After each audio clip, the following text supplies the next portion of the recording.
Welcome to Containers Course Guide. In this lecture, you will learn about the container course structure that I built for you.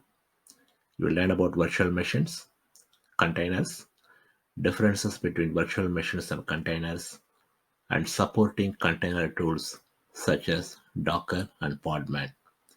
I also give you a diagram to understand the container image build workflow. Then I will walk you through OCI containers, Podman, and its limitations. Container market is growing rapidly.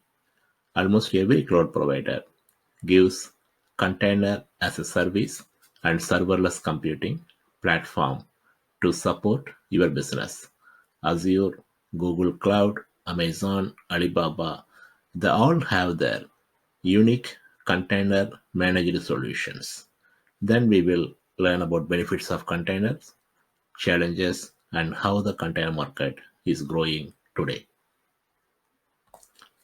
Let's get started.